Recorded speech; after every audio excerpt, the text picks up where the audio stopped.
Students, you are most welcome to ninth class English literature classes.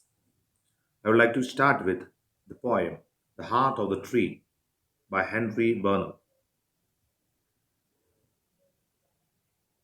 He is trying to tell us the importance of planting trees. The entire poem summarizes that a great need of growing plants is insisted.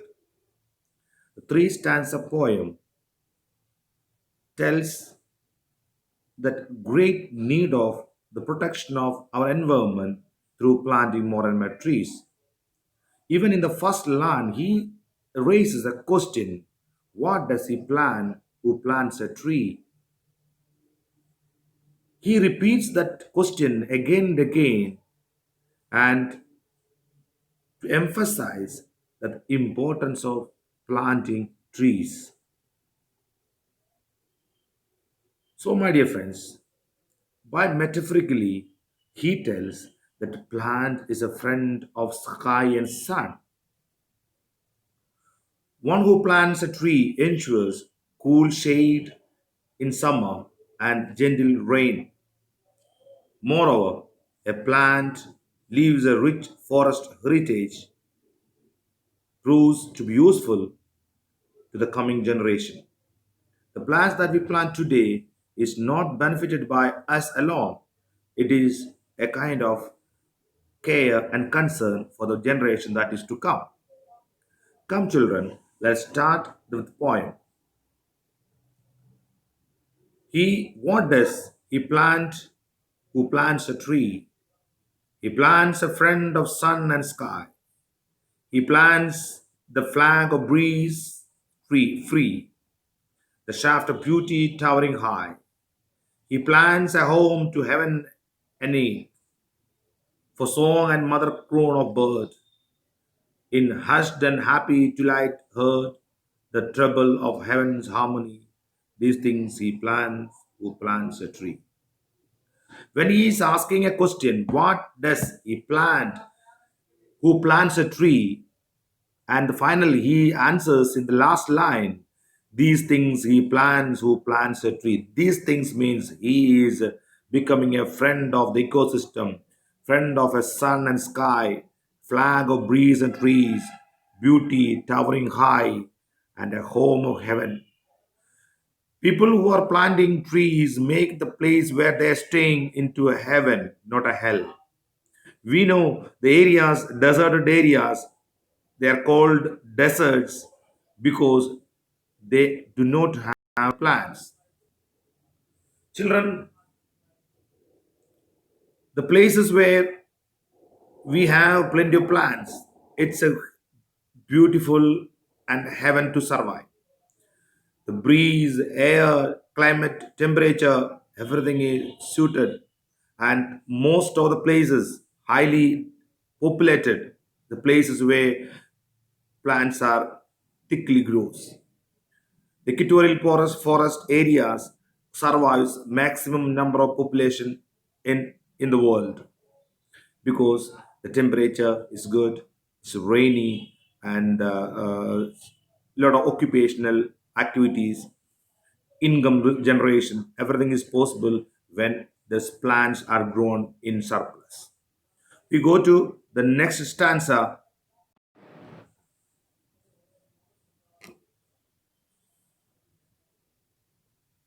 In the second stanza, the poet once again repeats the question: what does he plant? Who plants?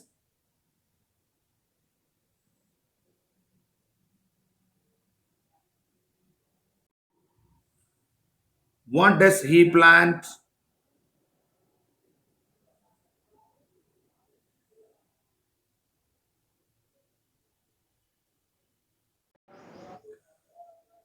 The second stanza he starts with: what does he plant? Who plants a tree? Here he promises cool shade and tender rain, the seed and bud of days to be, and years that fade and flush again. He plants the glory of the plain. He plants the forest heritage, the harvest of a coming age, the joy that unborn eyes shall see. These things he plants who plants a tree. Poet Burner is promising and conducive atmosphere provided by the nature is emphasized through this second stanza. And he tells cool shade and tender rain is very important for our life. He also emphasizes a forest heritage. We know land under forest is very important, and that is missing today. And all these ecological differences what we are facing today is because that land under forest is reduced into minimum. Therefore we are missing a heritage. Heritage means a noble practice that is missing. And when you are planting more and more trees, and purchase the harvest of a coming age. We remember when an old father was planting a mango tree, the child tells, "These for whom do you plant this tree, this mango tree?" He tells, "I can't eat this mangoes from here, but I am planting it for the generation that is to come, the harvest of a coming age." If you are planting a tree today, that is meant for tomorrow. The joy that unborn eyes shall see, unborn eyes, that is the generation to come. The children that are not yet born, we are highly need to take care of the generation that is to come. We see conservation of environment, conservation of nature, conservation of tiger, conservation of forest. All these things, what does it mean? That we keep it for the tomorrow, we keep it for the coming generation. So we again end with these things he plants who plants a tree. That means the kind of foresightedness we see today with this. The third stanza again he starts with the question, what does he plant who plants a tree? Again he answers, he plants in sap and leaf and wood, in love of home and loyalty, and forecast through of civic good. And next four line is not here. I would read out for you. His blessings on the neighborhood, who in the hollow of his hand holds all the growth of all our land, a nation's growth from sea to sea, stays in his heart who plants a tree. Person who is willing to plant trees, he is a true patriotic of his own land. He knows the importance of growing plant. When he tells a sap of leaf in wood, a small plant planted in an area grows up and it becomes a home for many things in love of home and loyalty. That shows is a man who plants trees shows his love of home and loyalty.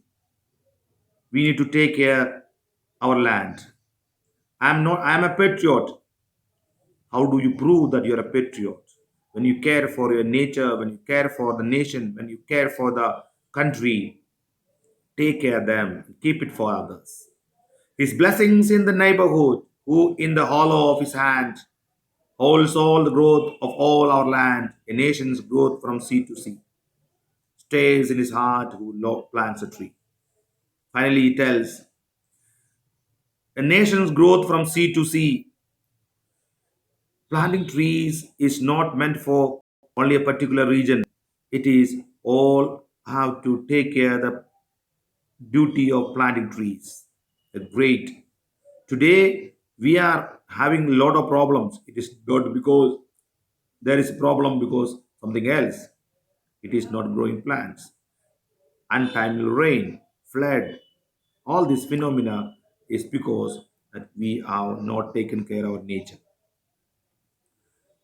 Person who plants trees says stays in his heart who plants a tree.